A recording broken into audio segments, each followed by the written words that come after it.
Ndoseta. Midhiri ngakang Wrataka kadang gegono ngambara lho ya. Wahana kaya mangkono. Ing mangke dene wis gagat arahina keting ngabang witan sumlajingka ketuning dalu giyok sigra manjing ing Ancala. Ndadak sakala biar pajar sarata ngareka.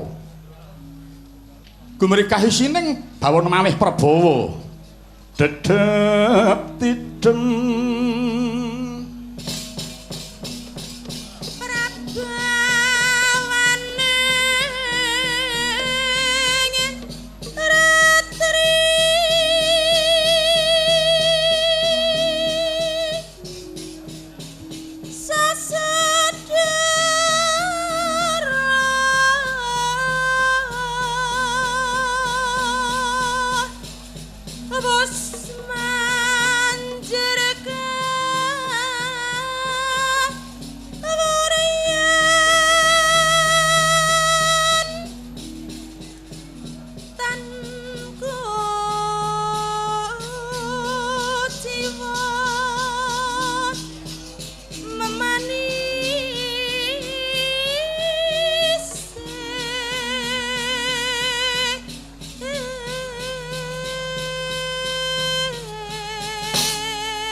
mangungkung kanduhan rimang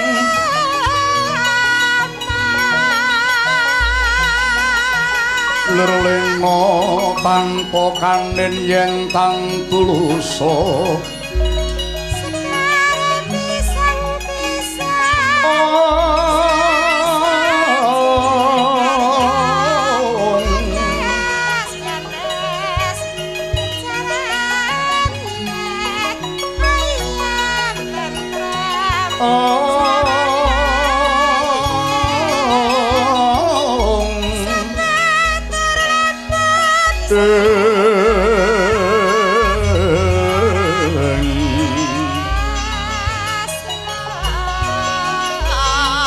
mengku sang tiah utama mangkono sang nata wis nyolong repa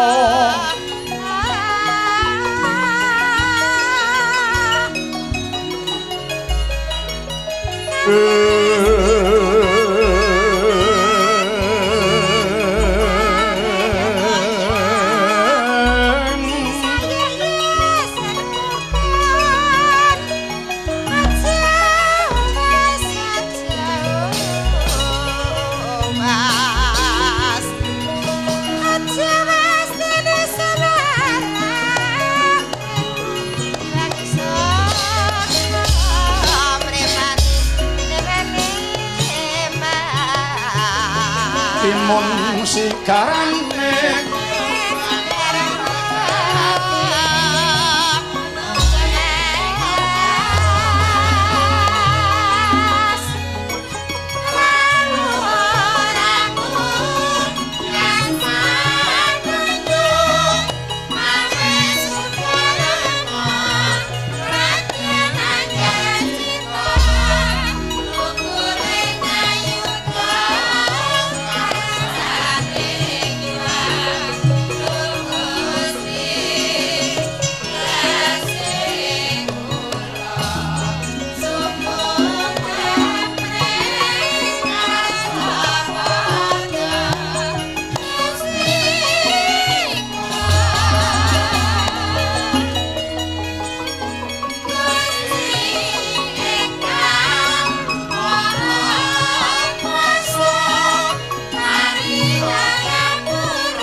dendeng kenteng teng sambel lonteng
mesem merengut pedae apa mbok yo guyu susah pedae apa panjaluk gudhek tetep poin janji aja ewa aja tansah juwa madyan aku uga tansih ing janji mesem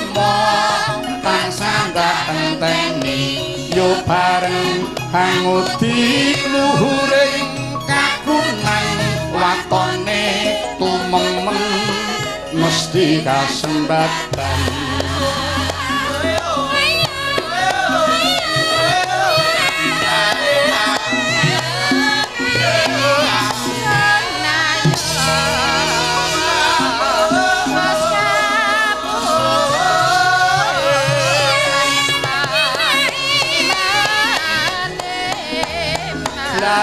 sambil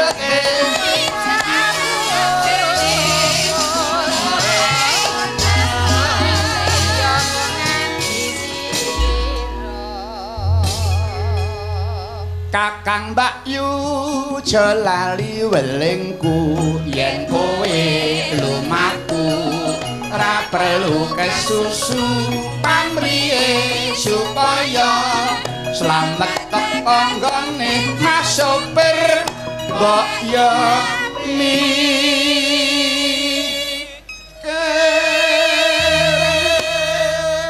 montor balik cungkir akeh kurban kedirawasan duh lae mesake sing nyandang anak rabine Mas sopir jo sendra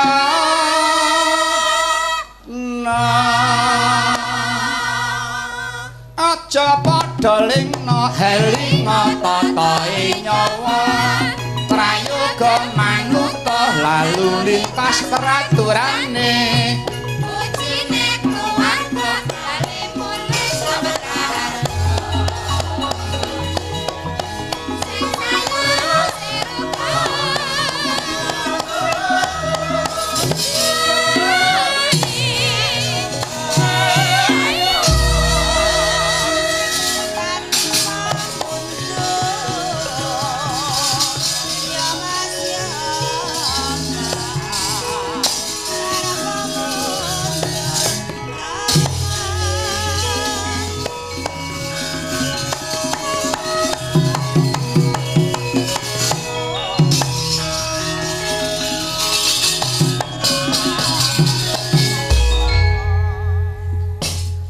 cek tabuh siji punjul 30 menit manut jamku kang garing wah iya sawetara wengi ya truk mehar manjing esuk kepara nyata weh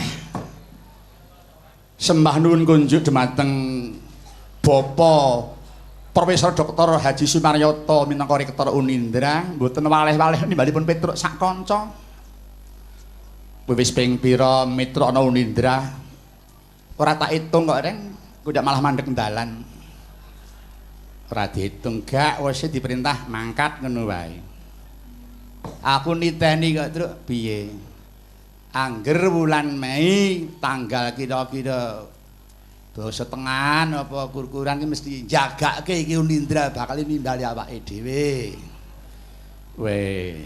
wis tak jagake iya mulane aku utang ya tak semayani sik pertengahan Mei tak sahur weh bocah iki malah mamarke wirange.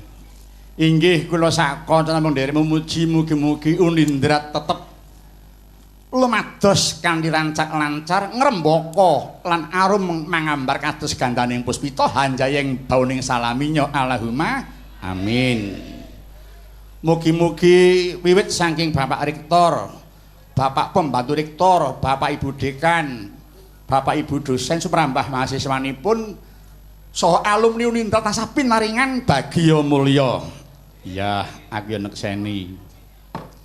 Aku nate diparingi dawuh karo wong winasis sing surasane ngene Kang Garing. Surasane piye? Siapa yang ingin hidup bahagia, syaratnya ada 10 sikap yang harus dilaksanakan. 10 sikap ki apa wae? Antara lain 1, lepaskan rasa khawatir dan ketakutan. Kedua kali, buanglah rasa dendam. Sing kaping 3, berhentilah mengeluh. Kaping 4, bila ada masalah, selesaikan satu persatu. Sing kaping 5, tidurlah dengan nyenyak. Ping 6, jauhi urusan orang lain. Kaping 7, hadapilah pada saat ini bukan masa lalu. Sing kaping 8 jadilah pendengar yang baik. Ing kaping 9 berpikirlah positif ingkang wekasan bersyukurlah kepada Tuhan Yang Maha Esa. 10 mau sikap murih hinggalan untuk urip sing bahagia mulya ya Truk. Kepara nyata aku ya nanti dingendikani marang sawijining profesor dokter sing saka Amerika ngendikake sepisan gamelan kuwi mujudake musik surgawi sing kaping pindho sok sapa kulina mirengake gending klasik kuwi bisa ngalusake bebuden ngono dawuh sing tak tampa. Nek bab perkara gamelan wektu iki pancen wis mendunia kok den luwih-luwih wayang wis diakoni UNESCO. Iya. Saiki saben negara kuwi sasat ning gamelane kok. Apa ya iya. Wis tak aturke bola-bali. Nek ana Bagong saka kene ditimbali yang luar negeri apa ning Jepang apa ning Amerika. Rasah nggawa yoga, cukup dalang tok mangkat ning kono dadi. Oh ngono iya. Malah iki Gusti Allah ngijabahi rikane Bagong ditimbali karo paguyuban wong Jawa sing ana Nederland. Kowe heeh. Sing wigatine yaiku ngenekke reoni antara wong Jawa sing ana kono. Ping pindho wong Londo sing biyen tau ning Indonesia ya wis tau ngrungokke gamelan. Iku cape nimbali Bagong didhawuhi sowan mrana ning tanpa nggawa apa-apa sabab wis ana ujub sing tak tampa dadi ora dadi sing arep nabi ya wong Jawa sing ana negara Londo kono Pak Reng. Apa ora hebat kuwi Truk? Kapan kuwi Gong? Insyaallah nek Gusti ngijabahi tanggal 1 tekan tanggal 15. Ulane apa? Ulane Juni. Ning delalah piye? Pak Ketua Padi Bengkulu iki dawuh karo aku, Gong, sampean ditimbali karo Pak Gubernur didhawuhi dalang ning Bengkulu. Ulanipun menapa, Pak? Ulane Juni tanggal antara tanggal 18 karo tanggal 16 17. Oh ngono iya. Ha mongko aku ki mulih kok kono ora kesel. Lah terus karepmu aku terus interlokal ning negara Londo. Surasane apa? Aku njaluk aja kesuwen ning negara Londo, mbok nek setengah sasi iki aku ora kerasan kok, Deng. Ora kerasan ora nggawa apa-apa kok kon kerasani piye? Halo, ning usul bojone digawa. Halah. Uga. Iya, mula ya aku nyuwun ora sah setengah sasi ya 10 dina ae. Ngono heeh, entuk keterangan Gong. Gong ya apa durung. Kok Gong kaya wong awi, Gong? Ha iya. Mulai ning kene iki lho aku ora bab perkara apa-apa, ora perkara umuk, ning ya mung ngaturake wektu iki wong luar negeri wis minded nyang gamelan. Iya, Profesor Dr. Rahayu Supanggah ngendika karo aku, Mas Bagong, Singapura kuwi SD-ne ana 105 SD, sing duwe gamelan wis ana 70 SD. Kuwi Singapura. Saben wulan April dienekke festival gamelan. Dumadi saka anak-anak SD, SME karo SMA. Iya, kuwi enek festival ana kono. Ya mung ironise Reng lah kok sing njuri ki wong Inggris. Piye kuwi Dik? Cedhak karo Indonesia kan malah sing njuri saka Inggris. Ya mbuh. Kasunyatane ngono kuwi ngendikane Pak Profesor Dr. Supanggah nyang aku. Iya. Mula kudu ngati-ati awake dhewe Reng, aja nganti kelangan budayane dhewe. Marga informasi sing tak tampa anggeneng budget ngentani bab kesenian ki jare dicorek iki pemborosan ndak usah ngajukan budget bab perkara pegelaran ya dicoret ini pemborosan lho piye beda karo Korea piye waktu iki malah budget nggo kesenian iki ditingkatke diundhakke Reng lah kok ngono iya pamrih apa duwe pamrih ngene pemerintah Korea kuwi akan memperkokoh kepribadian bangsa. Ngono heeh. Memperkokoh kepribadian bangsa kanthi srana lumantar kesenian tradisi kono. Weh, dadi seni tradisi iso kanggo memperkokoh kepribadian. Jare ngono sing tak tampa. Lho kok beda karo ngene dhewe ya. Kesenian kok malah dicorek pemborosan iki. Pemborosan ini. Lah iya. Ah ya dadine ya sing ngene iki. Gandeng ora tau wayangan ya wis aja kaget ning pager dirusaki. Ning alat umum dirusaki. Mergo apa? Ya mergo kurang siraman rohani lumantar pagelaran iki mongko kowe wis ngerti dhewe. Wayang digudang karo sing para pendemen wayang aja mung dadi tontonan iku dadi tuntunan anjek ing tatanan lan ora bakal ilang saka tantangane ngurip lumantar wayang kuwi. Iya.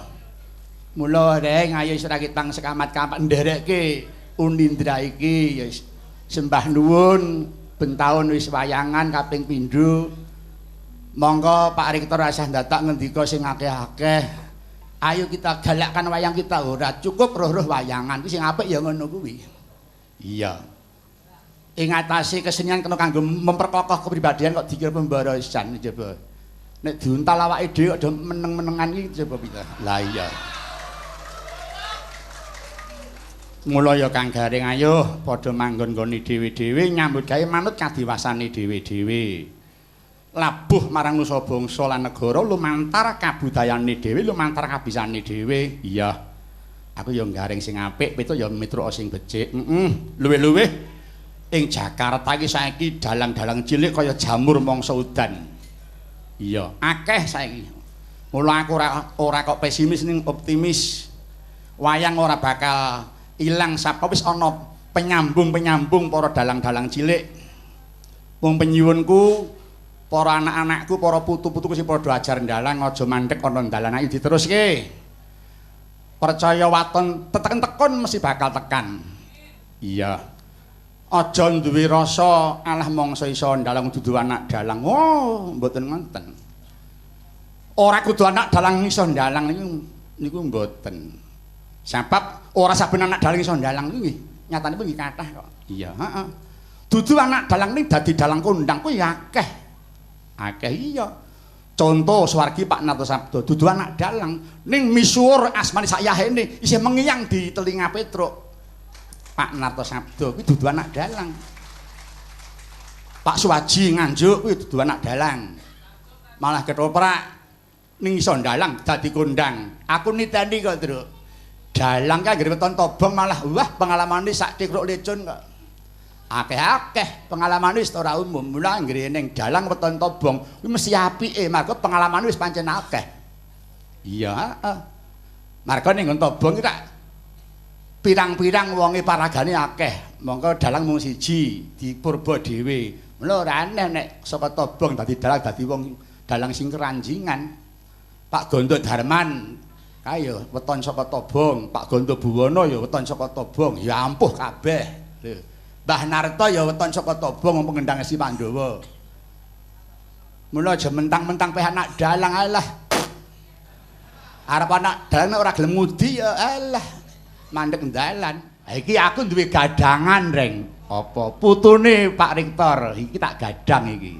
Wiwit timur wis seneng nyang wayang. Wah, tak surung tenan. Wah, iya. Muga-muga Gusti ngijabahi sok wayahku iki besok dadi dalang pinunjul. Mula mbahe mung kari nyurung saka mburi karo putune. Iya.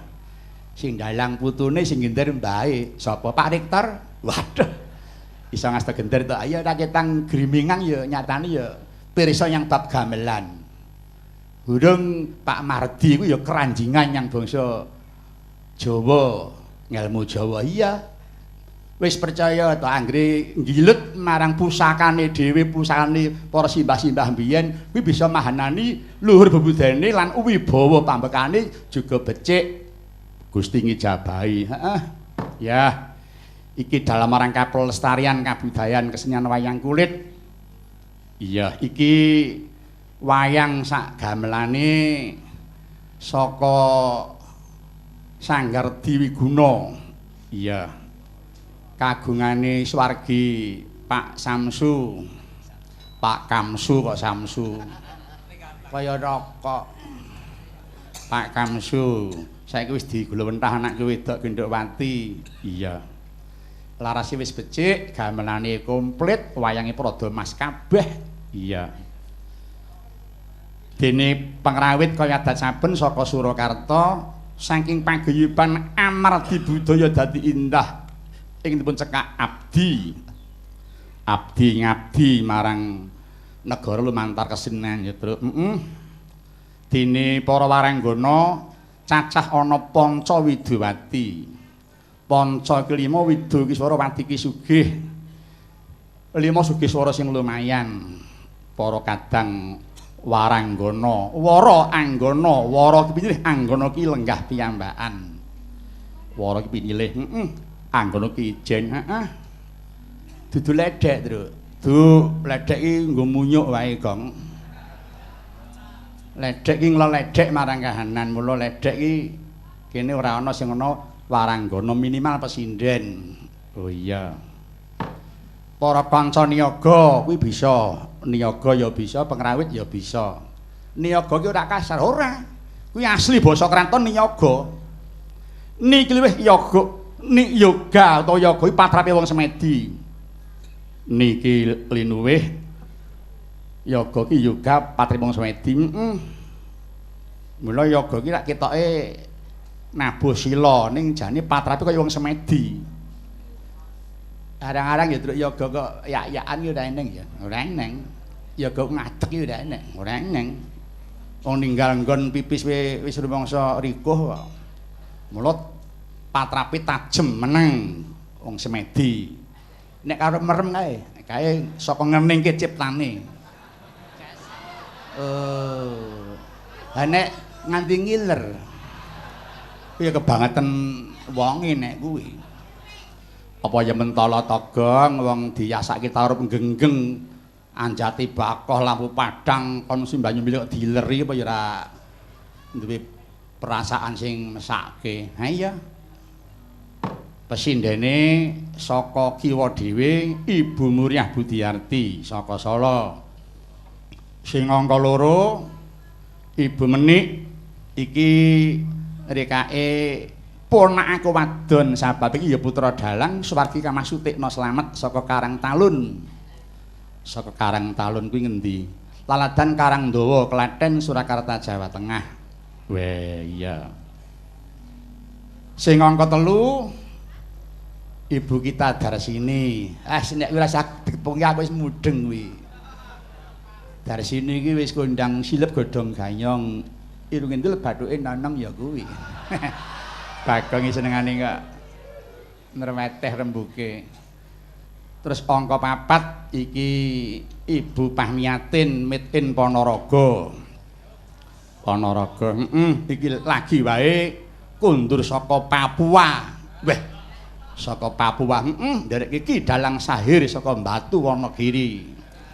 Nyang Papua terus terbang nyang Jakarta. Waduh. Mula kok nggawa koteka iki. Jipuk ndek sapa kok kita le tolang-tolang. Bagong kok sembrono. Terima kasih Mbak Pamiatin atas disiplinnya. Ora pamit adoh Papua tekan kene sore urung nganti istirahat. Ya ora apa-apa jenenge nyambut gawe kok. Terus sing angka 5 iki Mungguing Petruk anyar katon sabab ketemben iki kempal karo panjenengane. Wah iya, sapa? Menika asmanipun bilih boten klentuk Ibu Wainten saking Depok, Jakarta. Asli saking Banjarnegara. Weh. Banjarnegara. Entek ora entek 5 iki dinteki wong 3. Ya. Deh. Bagiane garing 2 7 aku 1. Kok ora 2, Gong? Kowe cah enom gak. 1 kewalaan kok, Truk. Kok kewalan lha apa ngatasi nek tanding karo Wainten. Ayo ora wong jenenge wong ki daya dinayan. Iya. Ayo iki kanggo cegah liyep. Ngaturake penglipur. Iya. Yen wis manjing gara-gara ngene iki tanggung jawab penuh ana nggon pengrawit karo presiden. Lah kowe koordinator. Waduh, koordinator. Mergo akeh nawala kang tumibeng pangkon dadi aku dadi MC. Aduh, MC modal condong. Ya ora to, Gong. Iki arep tak caosi pambuka nyuwun ngersaning Gusti kanthi lelagon yang bernapaskan agama Islam. Weh, apa, Truk? Ana sing ngersake nyuwun lelagon pepeling Pak Petruk saking Bapak Supaya Raharjo, dosen Unindra. Nggih. Nek kagem Bapak Rektor Profesor Dr. Haji Sumaryoto sekalian garwa, kaping kalih kagem Bapak Ketua Panitia Bapak Haji Sumardi. Ugi kagem Bapak Dekan FIPPS Bapak Dr. Heru Sriyono, Bapak Dr. Heru Sriyono. Hah, aku kelingan diweling karo Pak Dr. Heru. Nyang sapa? Wong aku wong lalen ora tak kandhaki saiki malah sesuk malah ora tekan nggone. Pak Dr. Heru paring dawuh supaya didhawuhi karo anakku Bayu. Bayu nek wis rampung S1 didhawuhi neruske S2 ning Unindra kene. Wah, ngono. Bayu, heeh. Insyaallah, iya. Iki pancen wis meh rampung skripsi terakhir iki lulus S1 karo Pak Heru didhawuhi nyang Unindra nggayuh S2. Aku iki netene kok niteni apa? Anggere mambu duit tarup ki kuliah kaya wegah kae. Aja no. Aja wegah. Ben bodho Pak Nining anake aja nganti bodho. Kudu taruna ngungkuli bapa. Bola-bali tak kandhakake metu kari kudu luwih apik tinimbang sing wis ana kuwi jenenge kemajuan. Iya. Mula yo istokno daya Bapak Dr. Heru ki mau esuk rampung ya pindah Jakarta. Kuliah S2 ning Unindra. Amin. Ora usah mulih nyang Solo, golek kos-kosan kene. Waduh, iya. Rabi nang kene. Ora usah gagas rabi sik, sing penting ki golek jeneng ora golek jenang. Jenang ki dipangan ora marek mung dadi uyuh. Nek jeneng wis kecandhak ki, oh tenang jeneng ki mara dhewe. Ning ngerong ya digoleki wis entuk jeneng kok. Iya. Contone ya Mbak Darsini kuwi mbok ning ngisor Mampang Prapatan to. Kok ngisor Mampang Prapatan apa ning jero lemah bocah iki. Goleki. Iya. Pepeling ngersakake pepeling. Iya. Kaping kalih selamat kagem Unindra. Bapak Profesor Dr. Sumaryoto ingkang tansah ngawontenaken pagelaran ringgit pura per semester. Semoga Unindra selalu jaya. Kepareng kula nyuwun tembang pepeling kalian eling-eling Banyumasan. Waduh. Saking kadang kula Bapak Bima Sinung Widagda. Wah, lho asma ki Narya Japa. Bima Sinung Widagda. Bima Ki Agung Sinung Kanggone Widagda ki wong sang wis widagda ing samubarange. Lah iya. Jeneng kok gareng. Engko ora mudeng kok nala gareng. Nala uwi gareng, nala ki ati uwi luwih. Garing iki garing, iso garing ki ati wong seneng prihatin ya aku iki, seneng tapa brata. Duh, tapa brata. Duh wandamu kok tapa brata. Sarapan telat kowe ngamuk kok tapa brata. Ora sah ndadak eker-ekeran, ayo diaturke. Pinter makan dandang gula pepeling. Sapa sing katuran bawa? Anak kula nang Dedik. Monggo nggir, iki Wiraswara Junior. Putra Kamas Giyarto. Oh iya. Bapake Wiraswara, anak ya Wiraswara. Mula ya ora aneh jenenge woh ki nek jiglok ora adoh saka wite. Kejaba nek digondol codot iki iso kena dadah. Monggo nggih pun aturaken dandang kula pepiling. Monggo. Wasitati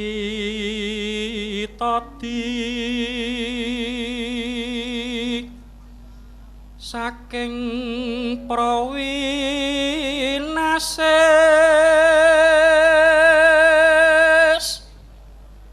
ngelingana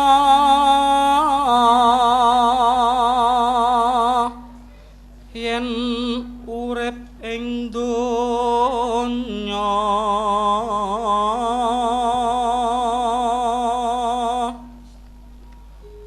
bebasan mung mampir ngombe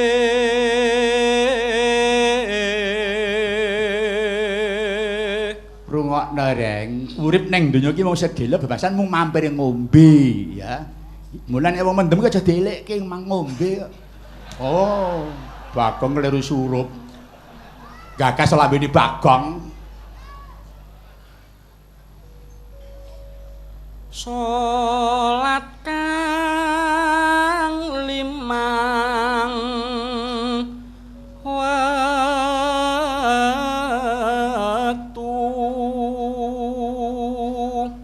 neno ya cengkokke kudu tansah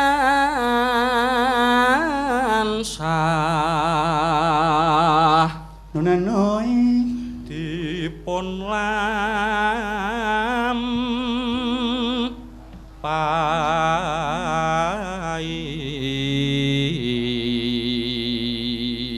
iki jenenge cengkok uran-uran ora kok cengkok maca pat. Iya nek maca pat ki wis ana watone dhewe kok. Iku cagak agama nanu pakarti kang luhur.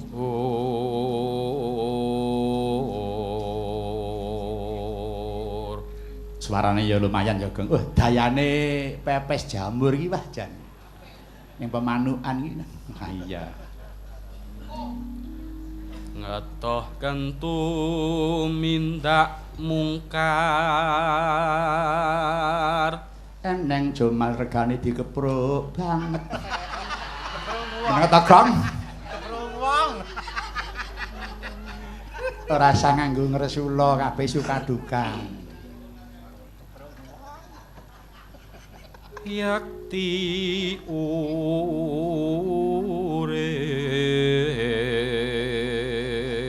nanu manggya tentrem lair batin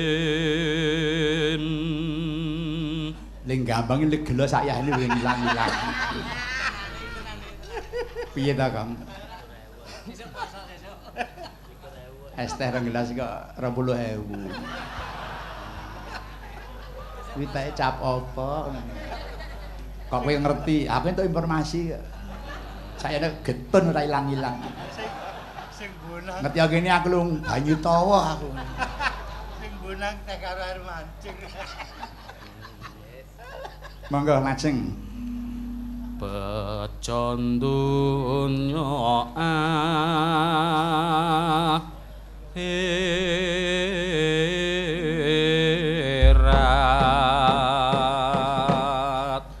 Monggo para kadang dipun racaken pepeling. Iya.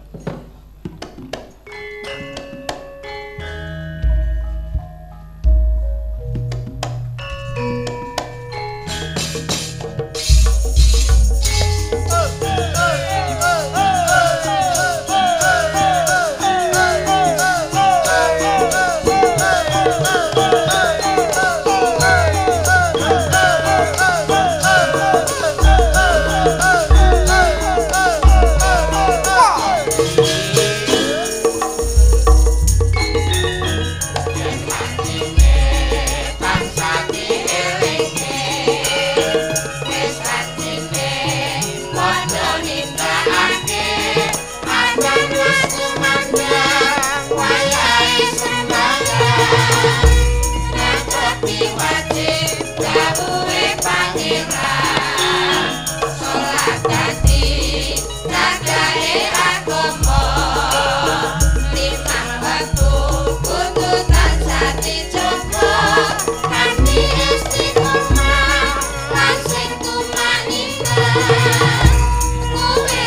Sembah nuwun sampun katur lagon pepeling Slendra Sanga. Iki elek-elek ya anggitane Petruk dhewe kanggo tenger nalika jaman aku mulih saka haji tekan omah ngripta lagon iki mau pepeling. Iya. Kanggo ngelingke sing durung eling ya, Truk. Kajaba mundhut lagon pepeling iki ana nawala kang wis tak tampa kagem Pak Dalang Ki Haji Anom Surata. Kula lare Pacitan, Pak. Nyuwun lagon Kutut Manggung. Waduh. Kula aturaken setunggal Bapak Rektor Profesor Dr. Haji Sumaryoto kalih kagem Bapak Dr. Andes Ismu Prihanto Mkom. Tiga kagem Bapak Dr. Andes Dudung Ahludin MPD, sekawan kagem Bapak Sumardi SE Magister Manajemen. Sedherek kula saking Pacitan, Punung Danaraja ingin mirsani pagelaran wayang kulit dan keluarga besar Unindra. Semoga Unindra tetap jaya selamanya. Amin. Saking kula pun Supar Om Duren Sawit. Wah iya. Deh. Keneng tindhihe iya matur sembah nuwun diparingi mlebu kas abdi nglumpuk dadi jas. Waduh. Jan. Wonten malih panunggilanipun nuwun sewu Mas Bayu. Lho, nyang Bayu ngono. Iya. Anu kita wacake ya yu. Iya ya. Saiki wis pilah dhewe-dhewe to. Iya ya.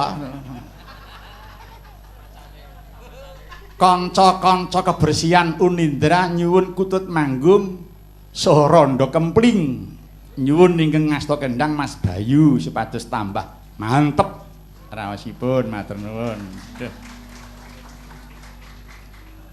Kanggon Randha Kempling sing ngendangi Bayu. Iya. Kutut Manggung. Waduh. Monggo. Padatan nek Kutut Manggung iki sing sinden Bu Rosyati ning bengi iki pamit marga duwe gawe dhewe. Oh. Pamit marga duwe gawe.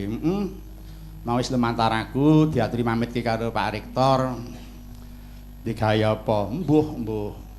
Sunatan apa mantu aku direntuk ulem. Iya. Ketoke anu ya, Gong. Mantenan. Mantene sapa? Rosyati dhewe. Dongkol manjlok waton duwer lambene. Monggo keparenga pun aturaken. Ah iki arep nyoba anak wedok sing saka Karang Talun. Monggo, Nduk. Nduk menik Om di aturi Kutut Manggung. Anu lek nyuwun Kutut Manggung nggih. Mangga. Lek Anom. Tak gejil gageng iki. Engko ya ponakanku tenan kok. Nggih, kemutan mboten rikala kula tasih alit, Om. Wah, nggih dhisik jaman cilik momong aku le ngedusi aku. Jaman si cilik, bare saiki wis gedhe ngedusi ya pekewuh. Raimu. Mangga nggih. Nggih saderengipun mangke mbok menawi mboten sae lan lepat kula nyuwun pangapunten. Sami-sami nggih. Gedhe pangapurane. Genduk meniki kajaba sinden ya dalang putri kok kuwi. Oh, iso dalang to? Iso. Wah, dalang jan. Wah, nek dalang suluke gedhe tenan. Iya. Ngrempayek kok ya diremet-remet to ya. Ngenyek aja banget-banget to, Om. Mboten nggih, monggo. Pun aturaken kutut manggung ya nggih.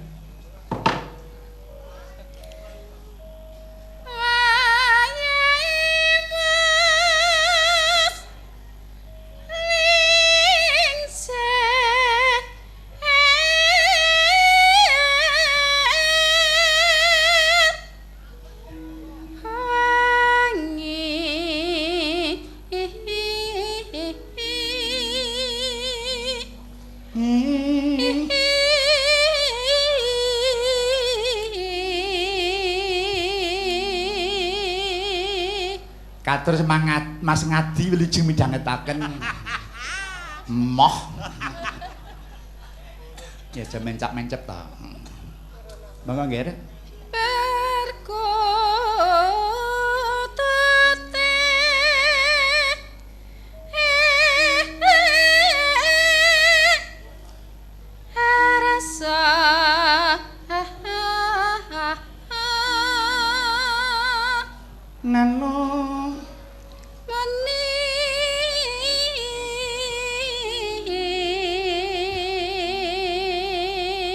Supaya kabeh ngrasake diratake reng. Ya.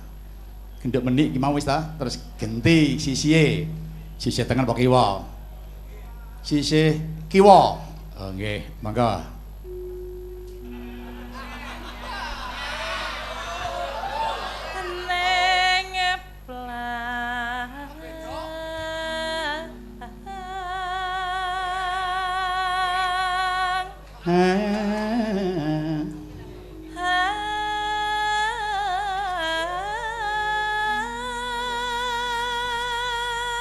Ongkeke Bu.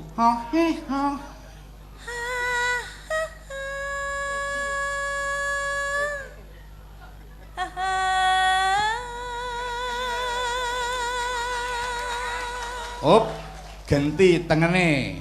Wah, iki bantongane iki.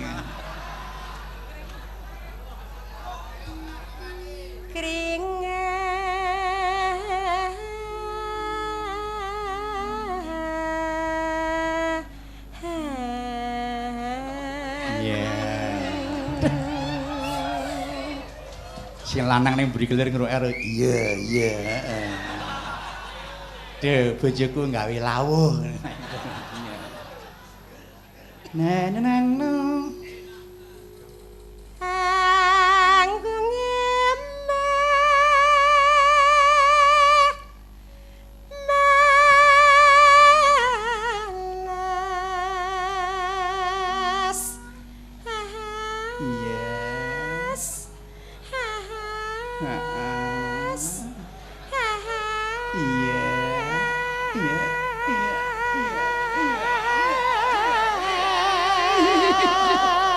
Wah, dari sini jan komburi kok penak itu. Lambene iki aku ngrungokke Mbak Dar ning mburi geremuk jan nyamlenge. Ha iya no.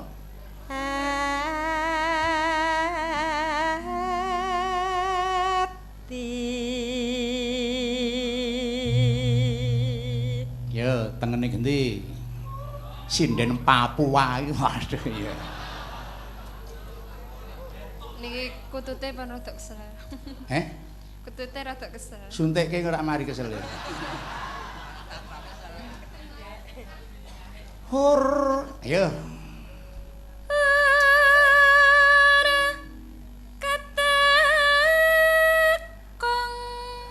Mangun kempul. Iya. Nengun. Iya. Kang Ping pindho ngon.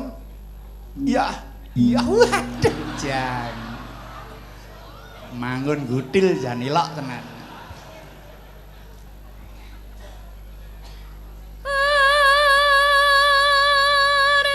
Neh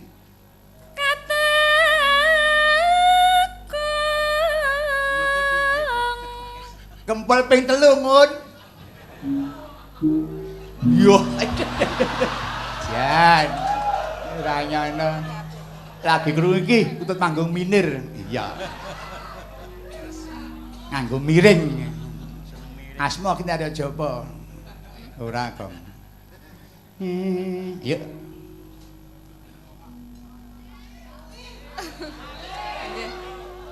Monggo. Wis tau urung rampung iki mau kok. Monggo nyang ndi? Lah. Diliwati anggepe apa? Aku iki tengen kok. Dilalekke ya, Reng. Iya. Pepet terus tuwek dikira lali. Aku wis eling kok. Urung kok mau. Oh iya.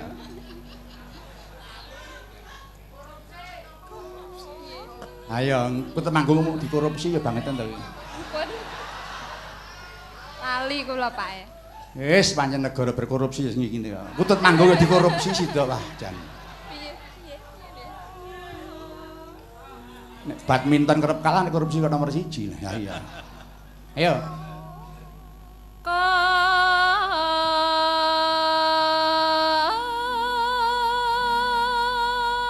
Nah, ra lega ning pikiran. Nek gotang ya sak ora srek ngono lho. Mas Dedi, Mas Petro. Nun. Mas Dedi nggih ajeng ngutut. Lho, kok malah perintah aku. Iya. Oh, Mbak Wainten iki urung kok. Lah iya iki. Utut Banjarnegara. Mangga, mangga, mangga. Ya ora to, Gong ya. Biasane kula angger ngopeni kutut saestu lho, Pak. Mboten ngapusi. Cok kan pada gelis modar kutute. Iki malah medeni iki Gong iki, Gong. Lah wingi tanggane kula nggih lah ngena Banjarnegara to biasa eling-eling ora biasa kutut manggung. Giliran kon ngombene tekum nang ember 3 dina gilirane sintas. Terus kutute ora gelem urip maning kok. Piye Gong iki, Gong? Iki supaya oleh tanding karo niki pripun? Sidan apa mboten? Lho sidan ora sida piye. Wis dirawuhi rene ora sida. Ning angger nganti bar niki mboten urip malih senes anu saleh kula nggih senes nggih. Nggak urip karepe dhewe-dhewe pun. Mangga. Monggo. Mboten monggo nggih. Nggih, leres. Ngalen nyilih mbokan domeng wong. Mangga. Mangga. Mangga, mangga. Mangga, mangga. Mangga, mangga. Ya. Mangga, mangga. Heeh. Mangga, mangga lah. Mangga, mangga. Mangga. Waduh. Nyolong pethek iki. Apik Banjarnegara kon. Dia ndang modar mau kan. Main lah tukang cendol liyane pada ngageme ijo benyong kaya nuduh rombongan wis silia. Abang dhewek kan tur teng mriki nyelekul turut dhewek. Wong bakul cendol kon nyinden. Nggih. Bakul cendol. Nggih. Mboten apa-apa pun. Giliran kancane pada keperanjingan niku napa ilmu nyong keperanjingan iblis. Iya ora ta. Nggih nyong senenge anggar weruh kancane pada gelut kok. Kena kula teng mriki teng rektore pirang taun ora tau munggah kelas kok. Sebabe? Lah kena kula niku premane mriki kok. Oh. Malah dadi preman. Kena 20 tahun niku kula kon tunggu kelas kala-kala kon dadi tukang ngepel cleaning service. Coba ganti Mas Dedi jare arep kepengin nyutut manggung. Ayo Dek, Dedi. Nah. Coba Mas kaya ngapa suaramu? Coba.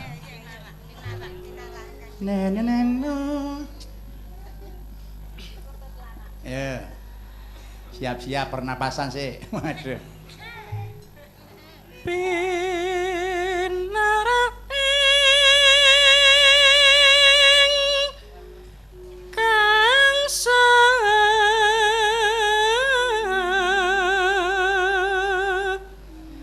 Ke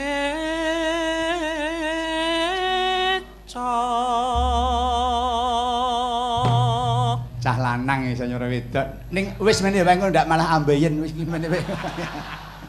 Ora, aja kae kuat. Terus ki Le, ayo Le. Rada penak suaramu. Ayo, Pramitra. Pramitra.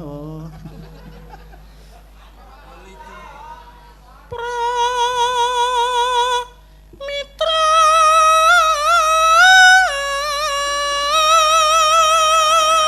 aja bengak-bengak. Ora kuwi golek swara ya ngono kuwi kok.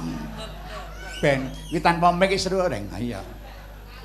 Nano Kang Mi Noya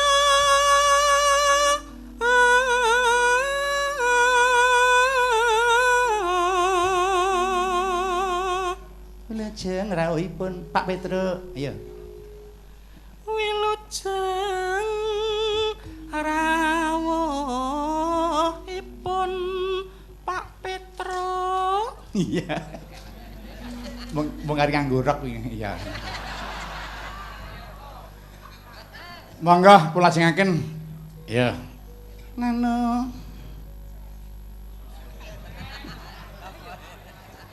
Sare nyala bebek perkutute.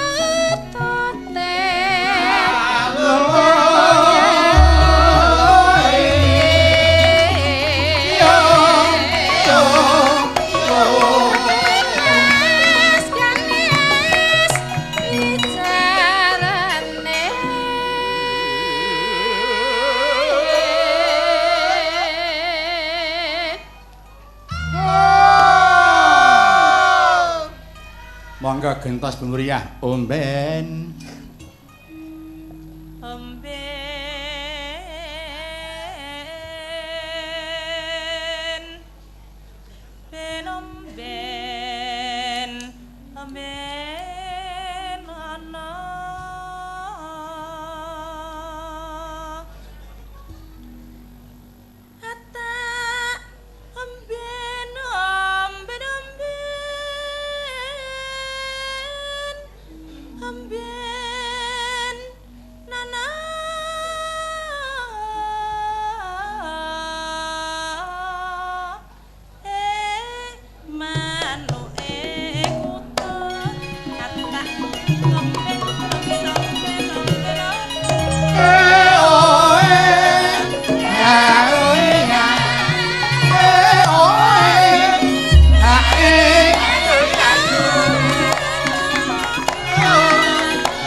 Sing makani kutut Mbak Darsini. Iya. Pakan.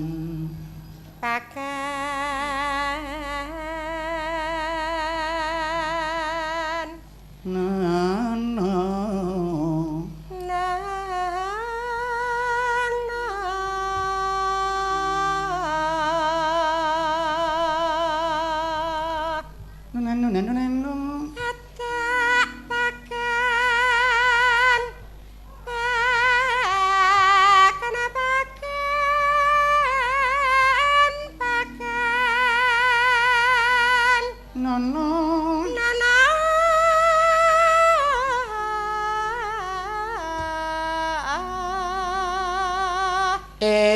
Manuke Pak Wita. Ayo.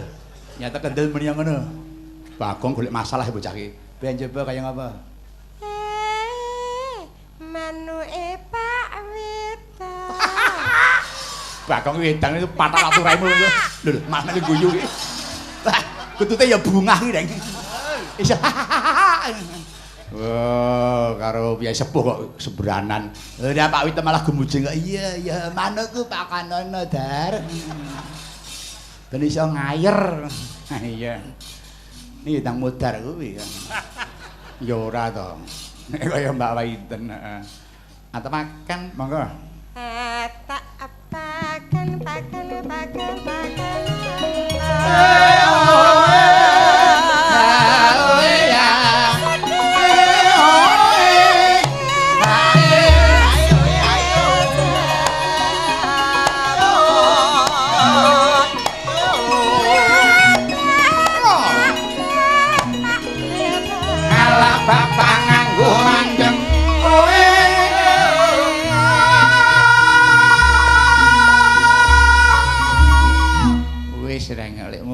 mempeng arep ngopo?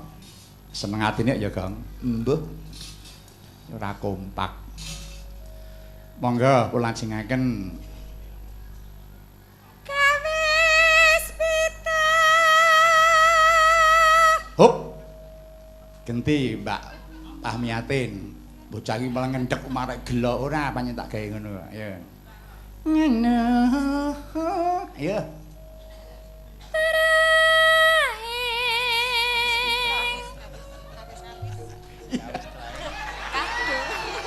Wong kok ngarep kawis pita kok rahing. Jan. Kuping kok jan ora. Obat kuping eneng hadiah lho. Simpelan PTK. Bocah kok kemampleng. Ayo.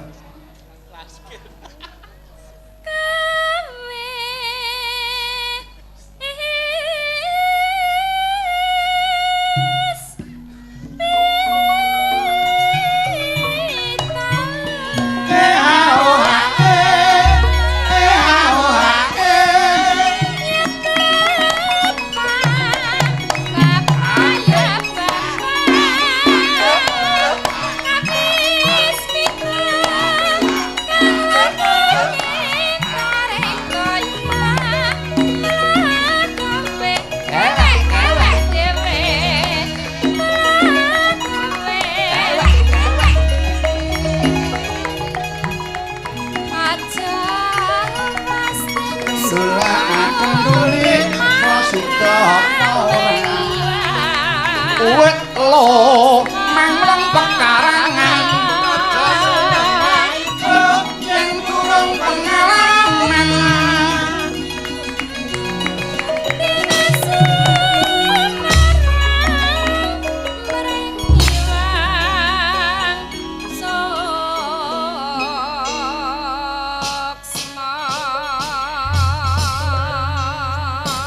matur nuwun sampun puraturaken putut manggung keroyokan gangsal katamas tunggal Dedik nenem iya putut manggung wis diaturke ya Truk heeh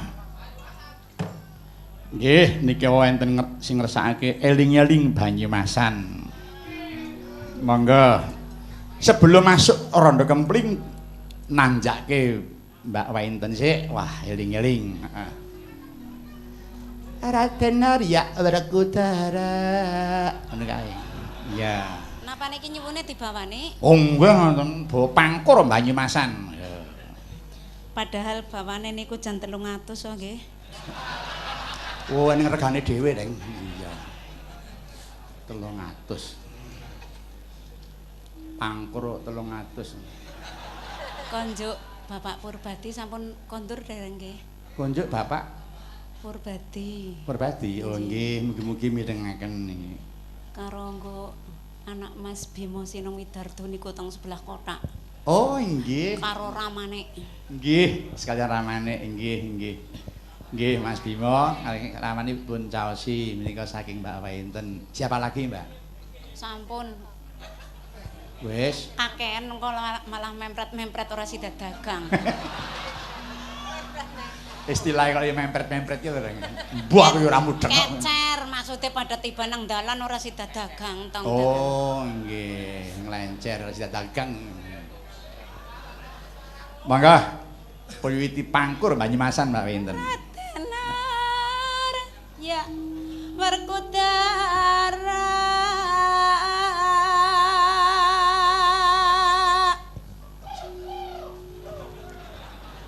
nyata Satria Jodipati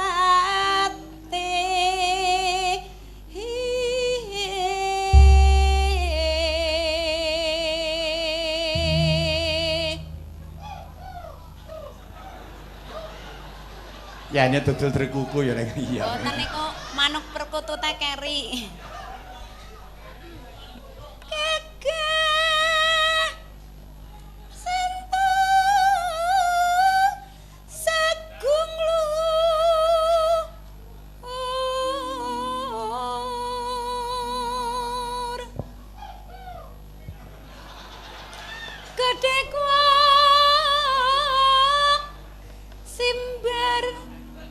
Jajah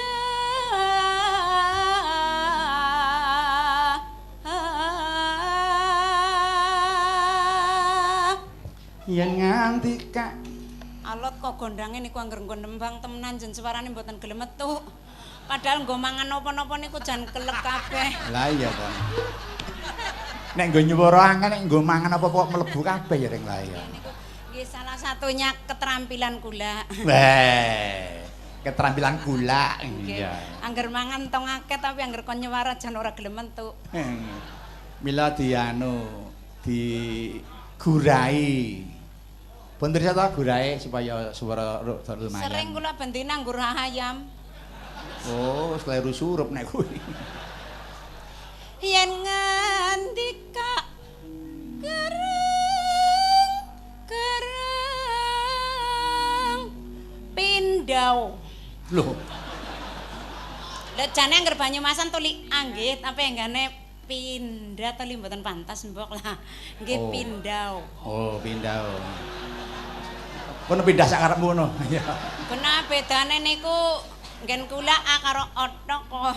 Angger Nggih. cara kula niku napa-napa ablaka cablaka ditakoni apa-apa ya anak. Heeh. Nggih angger wetan o. Heeh.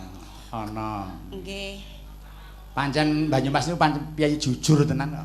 Temenan Nggih. telo kok. Solo Surabaya iki rada geseh karo tulisane nek. Mboten perkara. PITIK nek cara Banyumas ya pitik. Solo ya pitik. Sarwa sarwi halus lho Mas Bagong nek mriko niku. Oh nggih kula percaya. Saestu kula bojoan karo piyayi wetan domong 3 tahun ora duwe anak kok.